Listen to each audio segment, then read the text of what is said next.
Hi friends, welcome to my channel. JD KD ఇద్దరు ఆ లాయర్ని చంపింది ఎవరా అని ఇన్వెస్టిగేషన్ చేయడానికి లాయర్ ఇంటికి వెళ్తాడు. ఇక అక్కడ లాయర్ డెడ్ బాడీని చూసి జేడీ రమ్యని ఇలా అడుగుతుంటుంది, అసలు ఏం జరిగింది అని అడుగుతుండగా రమ్య ఇలా చెప్తూ ఉంటుంది, మార్నింగ్ 10:45కి మర్డర్ జరిగింది మేడం, 2 టైమ్స్ కత్తితో పొడిచారు అని చెప్తూ ఉండగా బాడీని పరిశీలిస్తూ ఉంటుంది జేడీ. ఇక మళ్ళీ రమ్య ఇక్కడ ఏ క్లూ కూడా దొరకలేదు మేడం అని చెప్పగానే జేడీ ఆ రూమ్ అంతా వెతుకుతూ ఆ సోఫాని జరిపి చూస్తుంది. ఇక అక్కడ ఒక మొబైల్ పడిపోయి ఉంటుంది. ఇక తన ఫింగర్ ప్రింట్స్ అక్కడ పడకుండా జేడీ కేడీ ఇద్దరు కలిసి ఆ మొబైల్ని పైకి తీస్తారు.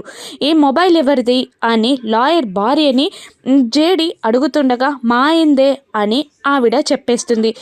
లాక్ ఓపెన్ చేయండి అని కేడీ అడగగానే లాక్ ఓపెన్ చేస్తుంది ఆవిడ. ఇక లాక్ ఓపెన్ చేశాక ఆ మొబైల్లో ఉన్న వీడియోని చూసి షాక్ అవుతాడు కేడీ. ఏంటి అని జేడీ కూడా చూడగా లాయర్ని కమలాకర్ కత్తితో బెదిరించడం, కత్తితో పొడుస్తూ ఉండడం అదంతా రికార్డ్ అవుతూ ఉంటుంది ఆ వీడియోలో. ఇక జేడీ ఇలా అంటుంటుంది, ఒక ఐడెంటిటీని చంపడానికి వీళ్ళు ఇంత దారుణానికి ఒడికడతారా? నీ ఐడెంటిటీని చంపడానికి ఒక లాయర్ని చంపేస్తారా?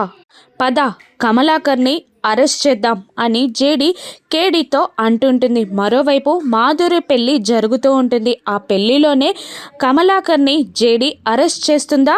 రాను ఎపిసోడ్స్లో చూద్దాం. Thank you for watching.